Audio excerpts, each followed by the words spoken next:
আজ আমাদের প্রথম বিবাহবার্ষিকী। দেখতে দেখতে ১ বছর হয়ে গেল আমাদের বিয়ে। ২০২৪ সালের 4 সেপ্টেম্বর আমরা বিয়ে করেছিলাম। আর আজ ২০২৫ সালের 4 সেপ্টেম্বর। প্রথম বিবাহবার্ষিকীতে আমরা লাঞ্চ করতে চলে এলাম শরীফ ভাই বিরিয়ানি রেস্টুরেন্টে। শরীফ ভাই বিরিয়ানি রেস্টুরেন্টে আসার একটা মেইন কারণ এর ডেকোরেশন, যেটা আমাকে সবসময় ভীষণ অ্যাট্রাক্ট করে। তো আমরা এখানে আসার পর দুজনে মেনু ঠিক করতে লাগলাম। কিন্তু আমরা দুজনেই ঠিক করেছিলাম আজকে আমরা বিরিয়ানি অর্ডার করবো না, অন্য কিছু অর্ডার করব। তো আমি একটা বলি তো হাজব্যান্ড অন্যটা বলো তো আমি একটা। তো ফাইনালি আমরা দুজনে মেনু ঠিক করে ফেললাম। এবার নিজেদেরকে একটু সাদা কালো ফ্রেমে দেখছি। তো এবার আমাদের এখানে স্টার্টার চলে এসেছে।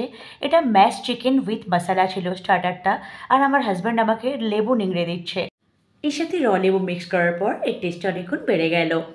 তো আমরা এখানে দুজনে বকবক করছি আর খাচ্ছি। আমার হাজব্যান্ড এমন এমন কথা বলছে যে আমার সত্যি হাসি পাচ্ছে। আর আজকের দিনটা সত্যি আমার জন্য ভীষণ স্পেশাল, ফার্স্ট অ্যানিভার্সারি বলে কথা। ফাইনালি আমাদের চলে এলো মেন কোর্স। এখানে মেন কোর্সে ছিল রুটি, পরাটা, আর ছিল চিকেন কাবাব আর চিকেনের একটা গ্রেভি নিয়েছিলাম। এই ছিল আমাদের আজকের মেন কোর্স। আর সঙ্গে শেষে ছিল গোলাপ জামুন আর একটু কেক। আমার হাজব্যান্ড মজা করে বলল আজকে আমাদের স্পেশাল ডে, শেষে একটু মিষ্টি না খেলে আমাদের মুখ থেকে মিষ্টি মিষ্টি কথা বেরোবে না, তাই শেষে মিষ্টি খাওয়া। তো এই ছিল আজকের ব্লগ।